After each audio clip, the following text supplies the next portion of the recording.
Now, when nobody sees me, I get to say that it's time for another episode of Nemanja Unfiltered. Welcome. While we wait people to join us, it's time for me to get a sip of coffee and let's check if we are live and if everything goes by the plan.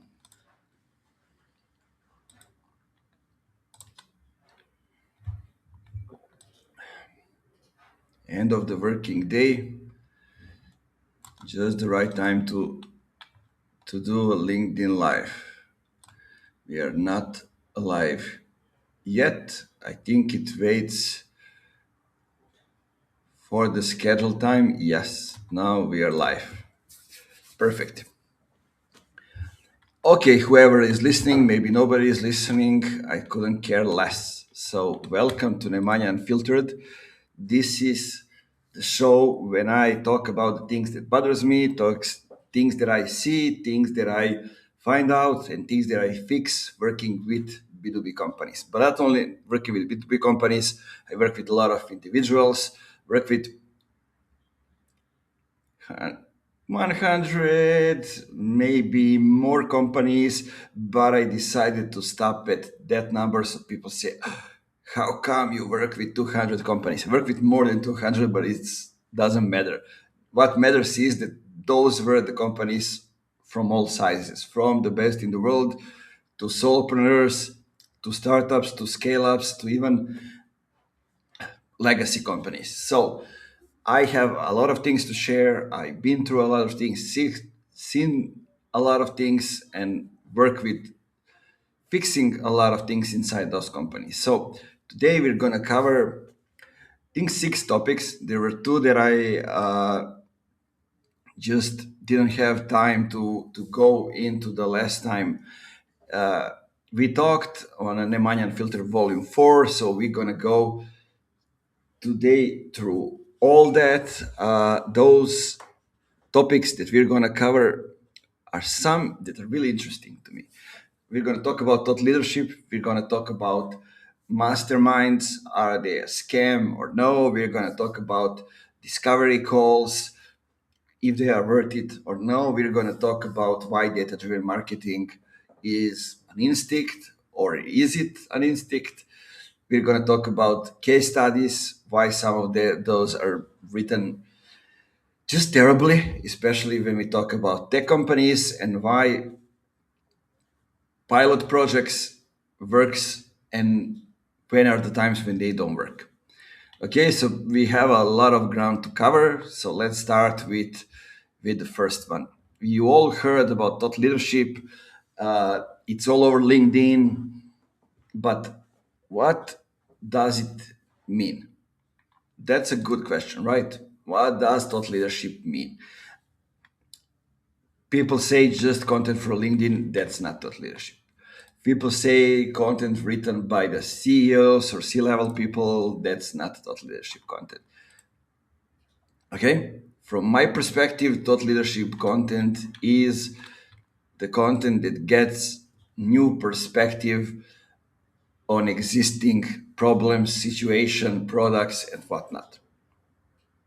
But let's get deeper. So, why most leaders are just loud and they are not thought leaders? Have you thought about that? I guess you did because I did. So I guess you did too. Just looking at LinkedIn, what are people writing about? LinkedIn is full of thought leaders. They post every day. Huge followings, conference stages, podcast invites. And when you look at their actual businesses, it's underwhelming most of the times. They are great at talking about doing the things, but not great at actually doing the thing. That is the difference between thought leaders and thought performance. So let's go and let's try to define those two things. Thought leadership means that you have insights.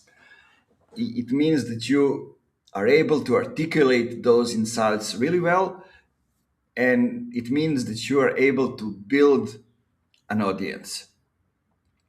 Thought performance, on the other hand, means that you are actually doing the thing at a high level, building, shipping, iterating, real results.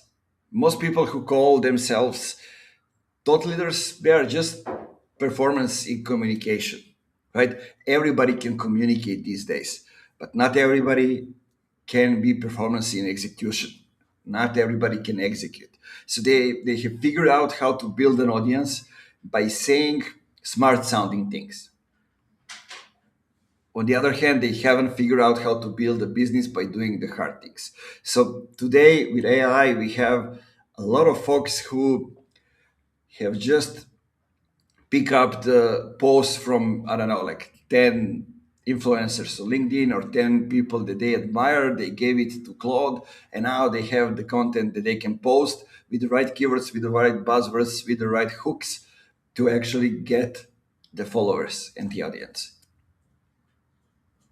Let's look at two profiles of those two things. On one hand, we have thought leader on GTM strategy, go to market strategy. Okay, they post daily, they have frameworks, they have 50K followers, they have 500K dollars consulting practice, but they have never built a sales team. Okay. On the other hand, we have dot performer on go-to-market strategy. So they post occasionally when they have something worth sharing. They have 5K followers. They have built three different go-to-market motions from 0 to 10 millions. So think about it. Who would you rather learn from? One that is a coach, consultant, and can teach others, and the other one who has actually built a business. The algorithm doesn't know if you're actually building anything. Let's make that clear. If you It just knows that you are engaging, you are posting, you're getting likes. So the people who are great in content, but on the other hand are mediocre at executing, they get amplified. And the people who are great in execution, but they don't prioritize content, they get ignored. And in this setup, the experts with the biggest platforms are often not the people with the best results. So, how to spot a difference? And does it matter? Thought leaders, they talk in frameworks. Usually, that's how it happens. Here's how you should think about X. Generic advice, no specific examples from their own work. Credentials, they come from the audience size. So I have 50K followers. Good for you, man. Talk performance, they talk in specifics. Here is exactly what we tried. Here's what happens then. Advice are rooted in their own experience. So numbers, outcomes, credentials, they come from thinking from the things that they have built. Try to actually find out who are the first ones, who are the second ones. Ask them about failures. Thought leaders, they talk about failure philosophically. Failure is a part of growth, blah, blah, blah bullshit. Thought performers, they tell you about specific things that didn't work, what they learned and what they did differently. So real operators, they have battle scars. Thought leaders, they have, I don't know, like platitudes. Thought leadership without thought performance is actually just grifting. You're selling advice based on your ability to articulate, not based on your ability to execute. You're building a personal brand on the back of frameworks you learn from other people's case studies. And it can work up until some level. People buy it because they cannot tell the difference between someone who knows how to talk about doing something and someone who knows how to actually do it. Let's talk about some real examples. I know somebody with 100K LinkedIn followers, go to market expert, speaks at events, charges 25K for workshops. But the guy has never built a sales team. He never closed a deal over 50K. He never scaled the company past 1 million. Their expertise comes from reading other people's content, then synthesizing it, and then posting about it consistently. Okay? So they are actually great at content, but they are terrible at execution. The thing is, nobody checks because audience size create the illusion of expertise. Compare that to people I know who have built $20 million revenue businesses, scale teams to 100 plus people. Usually they have around 5K followers because they are busy executing, not performing on LinkedIn. Sure, there's a middle size. I think I'm in the middle size, but okay, let's talk about extremes. So my personal check, I'm usually in the transition, right? Um, you can say I'm a top performer who's building a thought leadership platform. And I've done the work, but I also have to be careful not to become the thing I'm criticizing, okay? That's now the main thing. My rule is I only share things I'm actively doing. So if I haven't tried it in the last 6 months with a real client, I don't talk about it. That's the line. So the thing is, are you a thought leader or a thought performer? If you are spending more time creating content than actually doing the work, well, you're drifting into performance without substance. The thing is that the world we live in needs more thought performance, not thought leaders. It needs more people who are exceptional and do it hard things and occasionally sharing what they have learned. What do you think about it? It's a good topic to talk about, right? It's something worth going even deeper than this. Interesting topic.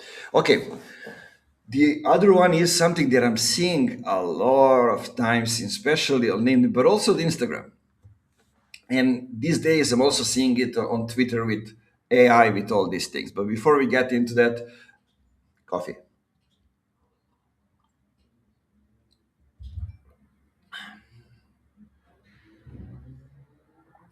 Okay. So, a lot of folks are asking you to give 50K euros to sit in a room with people who have the same problems you do, right? You probably know it, you probably have seen it, and it's probably something that you have taught at one moment in your career. Okay, let's see the setup. So every high ticket coach and business strategist runs a mastermind now. Join my exclusive mastermind. Surround yourself with over seven-figure entrepreneurs, or 50K euros for 12 months of access to a peer group that will transform your business. And founders paid, because there is one thing about founders. If you are one, you know it. We're lonely because we want community, because somebody told us you are the average of five people you spend the most time with. Okay? Sounds familiar? What actually happens? You join, you fly to a nice location 4 times per year. You sit in a room with, I don't know, like 50 to 20 other entrepreneurs. A lot of people go to Thailand. So you do hot seats. Everybody shares their biggest challenge. The group gives advice, but the advice is generic, okay? Because nobody in the room has solved your specific problem. They're all dealing with their own shit. So you leave feeling, I don't know, inspired, let's say. You go home and nothing changes. So let's talk about why most masterminds don't work and why this thing happens. Why you don't implement anything from that. One, peer advice is often overrated because your peers are figuring out just like you are. They haven't solved the problem, they're in the middle of it. And would you rather get advice from somebody currently struggling with the same thing or someone who solved it 20 times and has a playbook? It's a good question to ask, right? The second one is the problems are too diverse. E-commerce doing $3 million, SaaS doing 5 millions, consulting doing 2 millions, agency doing 4 millions. These businesses all have almost nothing in common. Okay, e-commerce, SaaS, consulting, agency. So when the e-commerce founders share their problem, the SaaS founders' advice is, well, useless. Number three, nobody wants to be truly vulnerable. The promise is deep peer support and honest feedback, right? deep peer support and honest feedback. The reality is everybody is positioning. Everyone's sharing their wins. Nobody admits how messy their business actually is. I bet this third one sounds extremely familiar. The thing is, the value is actual networking. It's not learning. That's number four. What people really get is connections. But you could get that from three conferences a year for, I don't know, 5K total, right? The value is actually networking. But is it worth the money? That's a good question. The organizer makes all the money. That's number five. 20 members, 50K dollars per member, 1 million per year. So what's the job of the organizer? Facilitate 4 meetings per year. Send some emails, create a Slack channel. You're paying to be in the room with people who are paying to be in the room with you. Kind of like the circle that never ends, right? Always interesting. Here's what actually works instead and what we can do.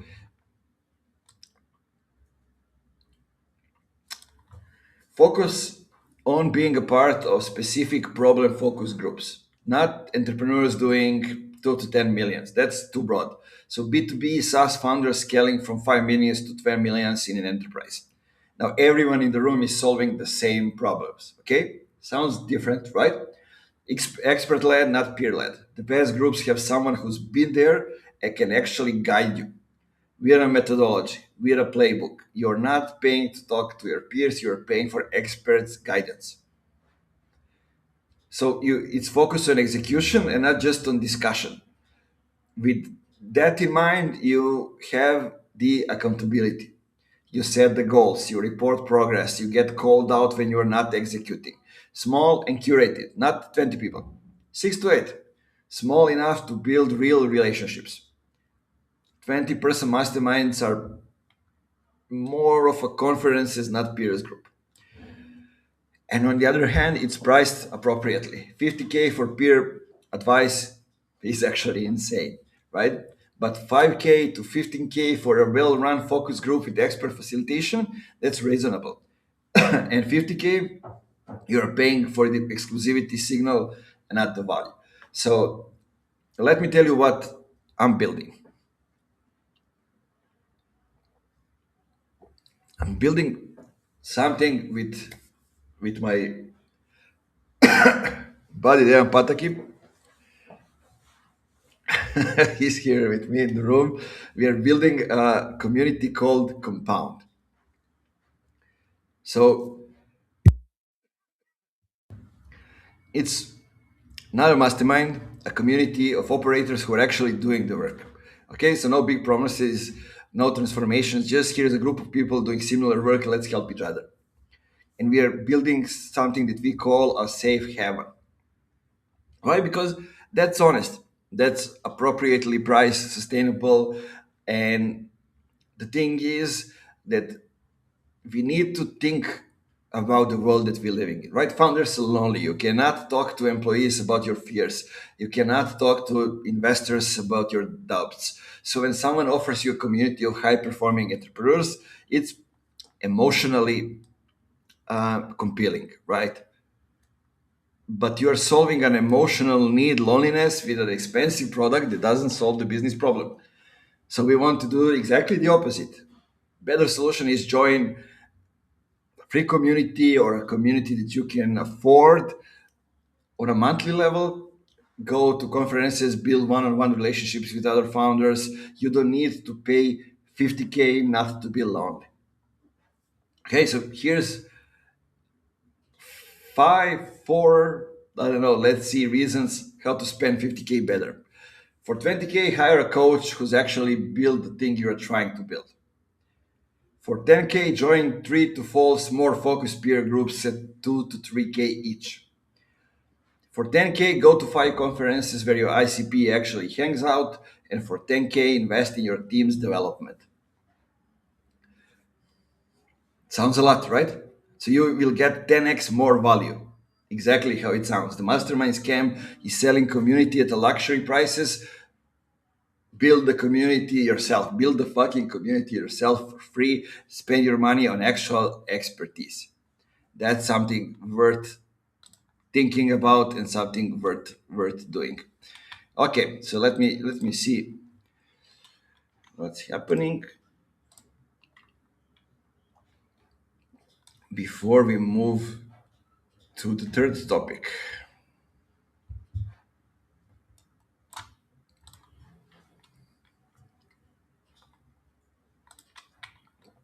The third one is actually more interesting than the first two. Let's talk about why most sales calls are just mutual time wasting with the slides most of the times. Okay, so you imagine the situation: you booked the call, they showed up, you have 60 minutes on the calendar. In my experience, it's usually 30, but let's go with 60. So a deck is prepared, maybe a Calendly confirmation with five reminder emails, and at the end of the call, both of you know it went nowhere, right? It's sad, but that's the reality. Nobody said it out loud. That's why you don't know exactly, right? You can just imagine. That's the discovery called theater, a performance both sides agreed to put on. They agree to put the performance on instead of having an actual conversation. So, what the theater looks like? It starts with a seller doing 20 minutes company intro. Are you okay with us talking about what we do and then you can talk about yourself? Sure. Nobody asked for it, but sure. The prospect is sitting there thinking, I can read your website, man. Why are you telling me all that is on the website in your presentation? Right? Then comes the discovery, which is actually just a list of qualification questions you're going through mechanically. What's your budget? What's your timeline? Who else is involved in the decision? You are not discovering anything. You're filling out a CRM form out loud. Then a demo pitch or it has nothing to do with what the prospects actually said. Okay? Because you're not listening. You were waiting for your turn to talk, right? And it ends with, I'll send you a proposal, which both of you know will probably be ignored. So the thing is, sellers are trained to control the call. They're they are taught a process. So they follow the process. They hit the talking point, they feel productive because they run the call. But control is not the same as value. Okay? You control the call and the prospect learn nothing new. They didn't feel heard. They didn't get a new way to think about their problem. So why would they buy? Good question to ask. It's not the real purpose of a discovery call is not to present, it's not to qualify, it is to make the prospect think differently about their problems. If someone gets off the call with you and thinks, hmm, okay, let's see, I haven't thought about it that way before, you've done your job. Because now you're not a vendor, you're somebody who understands their role better than the most people they talk to. Okay, that's what create deals. It's not the slides, it's not the proposal, it's not a follow-up sequence. The moment in the conversation where you said something that reframe how they use the problem, those are the things that matters. So let's rethink how discovery calls look like. Okay, you ask one question and then you actually listen for 5 minutes. Sounds totally different than what we just went through, right? Not interesting. So what I hear you're saying is then pivot to your pitch. Actually sit with what they said, ask a follow-up that goes even deeper. You share something from your experience that is directly relevant. And you do it not to show off, right? It doesn't matter. You don't need to say every client you work with, anything you have done. It is because it helps them. So we saw something similar with the client in this space, and the root cause was actually, I don't know, like X, not ipsilon. It's worth more than any desk.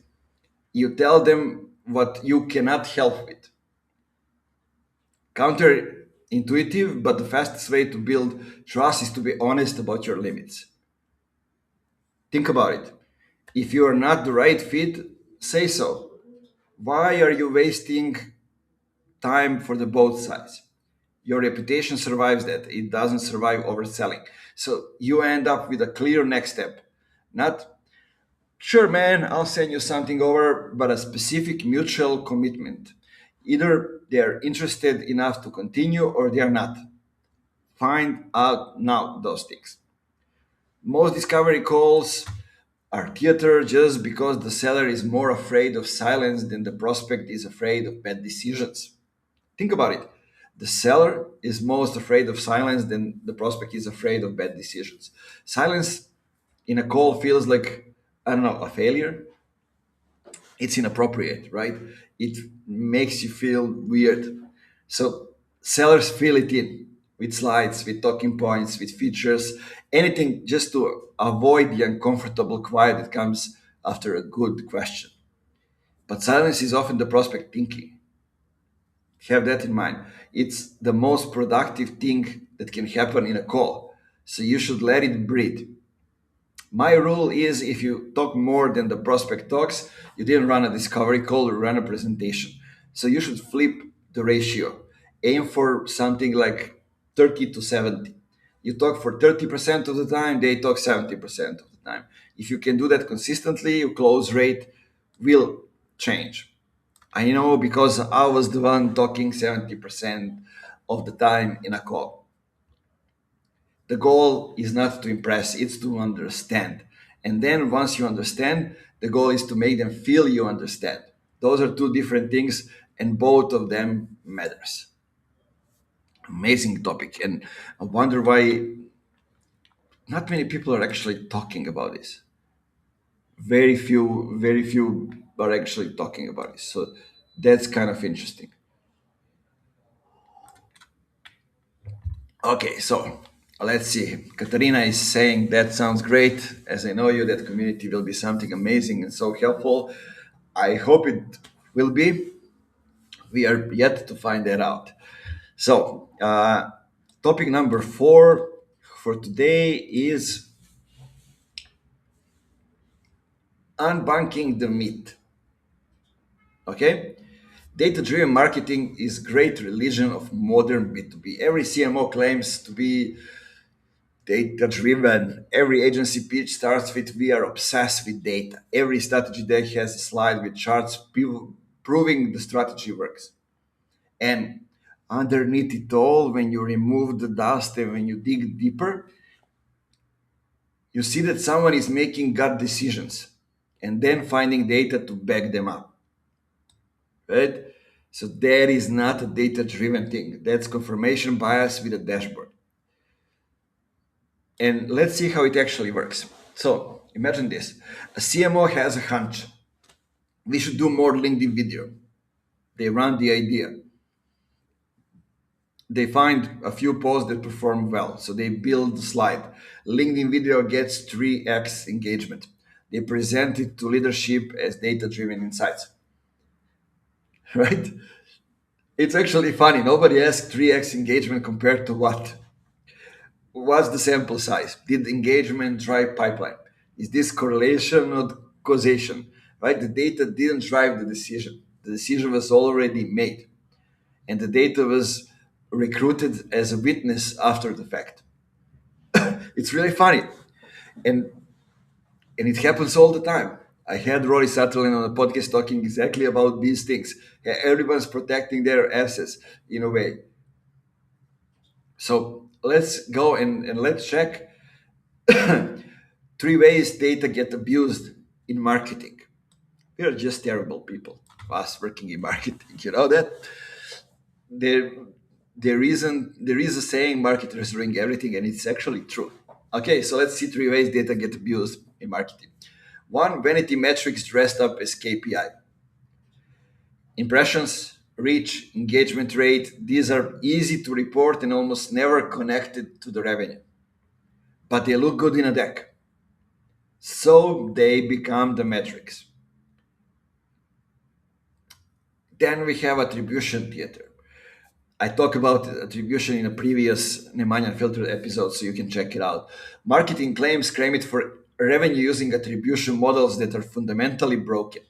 Last click, first click, multi-touch, all of them are approximately approximation at best, right? So fiction at worst. In B2B with long sales cycles, you literally cannot prove marketing caused the deal.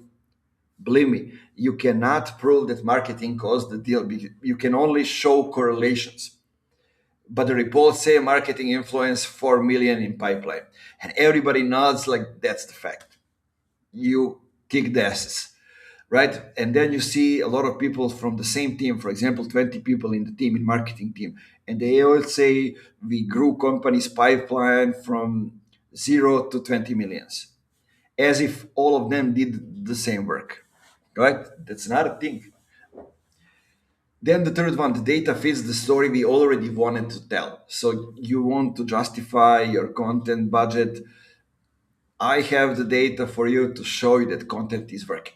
You want to hire more SDRs? Here's the data showing outbound is working. The analysis starts from the conclusion and works backwards. So that's not the analysis, that's just advocacy for something that you want to do. So you find the data to justify that. This is dangerous on so many levels because when you make a decision based on bad data, framed as a good data, you double down on the things that aren't working and define things that are. The organic traffic channels look like it doesn't convert. Okay? Who does organic? Organic doesn't bring the revenue, doesn't bring the client subscribers. So you cut the SEO budget. It's going off. But actually organic traffic was top of the funnel, right? When your potential clients were getting the first touch with your brand. So those visitors came back as direct traffic 3 months later and converted. The data just couldn't see that. And you made a decision that hurt your business because you trusted a metric that was measuring the wrong fucking thing. Okay, Nemanja, so teach me, how does the data-driven marketing actually look like? It starts with a question and not with creating a dashboard. Why are we losing enterprise deal in the final stage, for example? That's the real question, okay? Now find data that actually answer it, not data that makes you feel good. It means being willing to find out you are wrong. If you are only looking for confirmation, you are not doing analysis, you are doing PR for your own strategy. So it means acknowledging what you cannot measure. And most of the biggest decisions comes from the things that you cannot measure.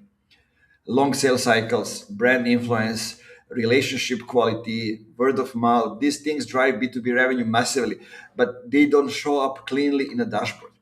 A truly data driven marketer says, here's what the data shows, here's what it cannot see, and here's my judgment on the rest.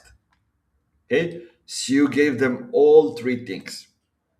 Every good marketer uses a combination of data, experience, and the judgment.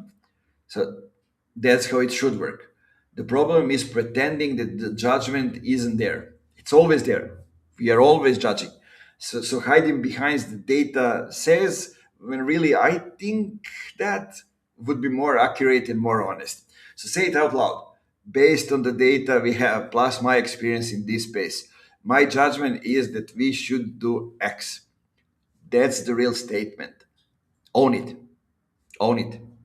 Data driven marketing that's actually good is rare. Most of it is just confidence with, I don't know, with better looking slides. So think about these things. Okay, two more topics left. I hope you are having fun as I am. End of the working day, hopefully. But let's see. So recently with my buddy Marco Cvic, we were analyzing the things that are called case studies for the company we were analyzing and helping with consulting. So they didn't have good case studies, and it happens with a lot of companies. The thing is, you need to think from the customer's perspective, from the client perspective, not from your own. A lot of companies are just building those things to post them on a website and make it as simple as possible, not to get involved with their clients as much as possible, as it as they need to get actually the quality data in it. So let's see why your proof points convinced nobody except for your own team. Maybe not even your own team, I would argue, depending how big is the company. If somebody from the team didn't work in this specific project, maybe you won't convince them either.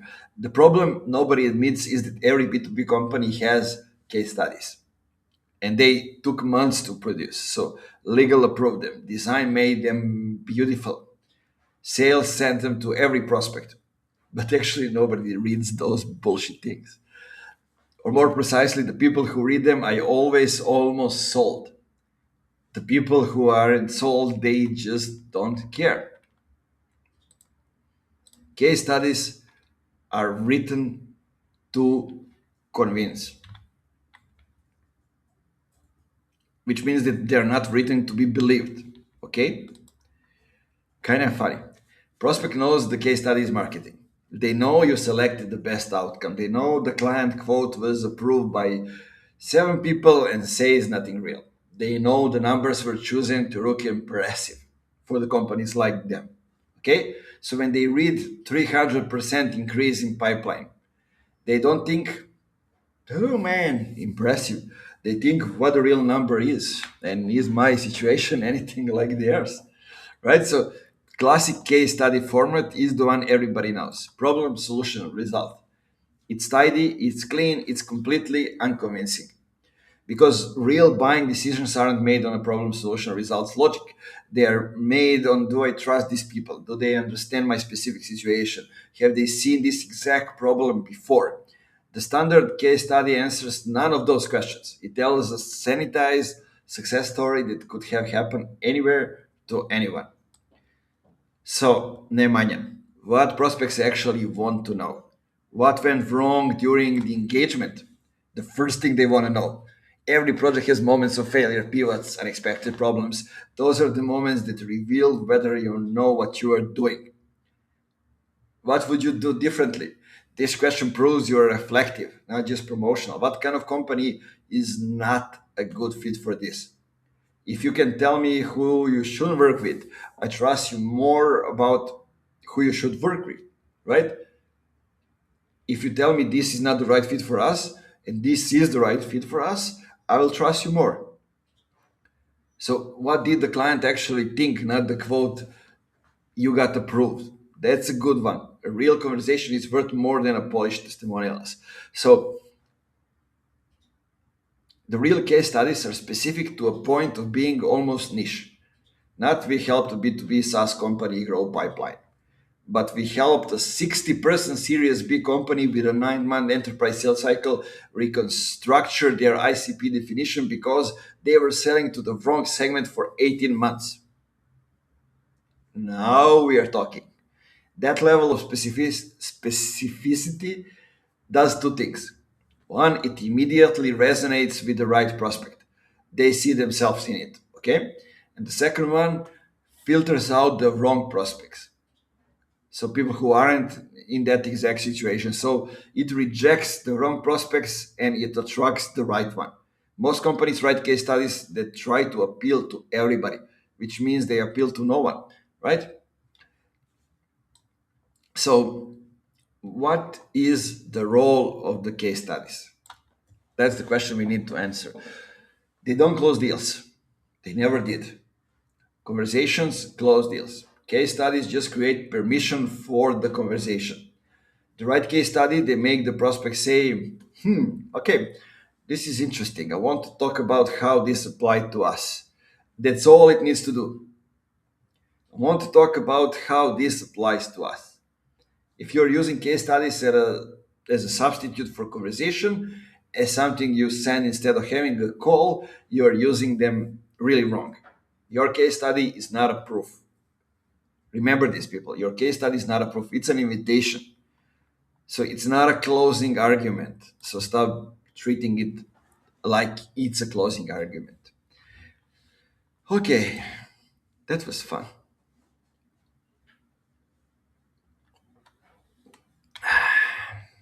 Let's see. We have a comment here. Maybe this live lacks a bit of interactivity. Sure, Sasha, join me. Ask questions. I don't care. I'm here to talk about the things that bothers me. I'm here to talk about the things that are on top of my mind. I'm here to get them out. And if anybody is on the other side to interact, I'm here. Some of the people get back to me after a week when they listen to. Some of them come back a few days later. Some of them never come back, but they wait 6 months and then they come to me and become my clients. So that's how the things go. You see, now you ask question, I answer, and it goes right. Okay, so the last topic I want to cover today is the pilot project trap. So I want to talk about how enterprise clients use let's test it to avoid committing to anything. And trust me, you've been there. You've been in conversation with an enterprise clients for 4 months, multiple stakeholders, procurement, legal, a business case. And finally they say, hey man, we'd love to move forward. So let's start with a pilot. And you feel relief. Finally, movement, progress. But you've entered the project trap. There's a good chances this yes is actually very polite, not yet that turns into never. So let's see and let's talk about what the pilot is doing. For the vendor, a pilot feels like a front in the door. Prove yourself, scale up. That's the logic. For the enterprise client, a pilot is the low commitment way to say yes without actually doing anything. It satisfies internal stakeholders who want to explore innovations without requiring anybody to sign off on real budget or real talk. You are doing the work. You really are. That's they are doing the real evaluation. So the thing is that the evaluation criteria are often undefined, which means there is no clear path from pilot to contract. No defined success metrics before the pilot starts, it's the signal that you're in trap. If we haven't agreed on what success looked like, then at the end of the pilot, whoever controls the narrative decides if it was successful. Okay, so no budget owner attached to the pilot. If the person running the pilot isn't actually the person who can sign the full contract, they are building a relationship with somebody who can recommend but not decide. So there is no timeline for the post-pilot decision. We'll evaluate and get back to you. It's not a timeline. It's a way to end the conversation without ending the relationship. Okay? Think about it. Discounted or free pilot pricing. The moment you do it for free or heavily discounted to prove value, you're training them to expect the price permanently or to never pay full price because you already show willingness to work cheap. So, because saying no to a pilot feels like saying no to the client, vendors accept bad pilots. And nobody wants to lose a potential enterprise account over pricing or terms. But here's the reality. So, the client who gives you the most friction during the pilot phase are the same clients who give you the most friction after the contract. Think the pilot is a preview of a relationship. And the client who won't define success metrics before the pilot starts, they won't define them after the pilot ends either. So a client who wants everything free in the pilot will squeeze margins into the contract. So here's something you should think when you think about how to run a pilot that actually works. So define exit criteria before you start. The pilot will be considered successful if X, epsilon, Z are achieved within 90 days. So get this in written. So not just a handshake or just, like verdict written. Attach the real budget to the pilot. Even if it's small, there should be a real commercial agreement. Free work signals that the full engagement will also be up for negotiation. Okay? Include a conversion clause. Extremely important. The pilot agreement should include terms for how it converts to full engagement. So price, scope, timeline. If they are not willing to discuss this upfront, they are not serious about converting. So there is one example that I can tell you. So a company that I know how they works, they actually charge, I don't know, like 10K for a project, for a pilot project if it's successful. and it starts being a full engagement. So they give back 5K, which is kind of interesting, right? So set a decision date. At the end of the 90-day pilot, we'll have a go, no go decision by date. And if they resist hits, that's information. Serious buyer can commit to a decision timeline. So the harder conversation is that sometimes the right move is to say we don't do pilots on these terms. And here's why, and here's what we propose instead. The conversation is, well, a little bit uncomfortable, but it does something valuable. It shows the client that you have the standards. It shows that you have been through enough of this to know what works and what doesn't. The client who respects that conversation are the clients worth having. Okay, the clients who walk away because you wouldn't give away free work, you didn't lose the deal, you avoided a bad one. So the pilot trap is enterprise sales version of scope creep. Right? Think about it. It starts small, feels reasonable, and ends with you doing significant work for uncertain return. So what you need to do is to protect your pipeline, structure the pilot, and don't even do it. That is what the point is. So yeah. Ah man, covered a lot of topics. So Ella, thanks a lot. Says good point on pricing. I mean, I usually try to talk from experience working with companies and share a lot of stuff that I'm working on these days. So all of the things that comes into these weekly conversations are the things that um, basically I'm solving or thinking through them, or some things that bothers me, whatever it is. Those are the things that I'm sharing with you. So feel free to propose the topic that so we can go and actually solve your legs to be more in, to make it more interactive, or you know just bear with me and go with me through these topics, and become a part of the conversation by adding comments. So that's how it works. And trust me, if you follow me on LinkedIn, I use small parts of these conversations and turn them into the text posts. So that's another way that we can communicate. And usually they drive a huge buzz because those are the real things, the real problems companies having that we are going through. So yeah, that's actually how it works. I'm publishing this on Sunday evenings on YouTube as a premiere, and having them during the week as live stream recordings when I get to answer questions, to be here in LinkedIn Live. Maybe we have conversation. Maybe it's me talking to myself. I don't care. I'm here recording this because I have the need, the urge, the drive to share things. So that's it, guys. 6 topics, no filter and no bullshit. And if any of this made you feel uncomfortable, that's good. If you have anything to add, feel free to do it. If you have questions and maybe topics you want me to cover next time, by all means, go ahead and add it. All of that is true. Subscribe on YouTube. Find Nemanja Unfiltered. Find Dilimanats. That's my username. Um, Follow me on LinkedIn. Turn on notifications to get the notified when I'm going live, so you can join the conversation. And that's it. And the last thing I always said, remember to keep it funky. That's the most important thing. Spring is coming, people. Smile on your faces and let's go. Cheers. See you next week.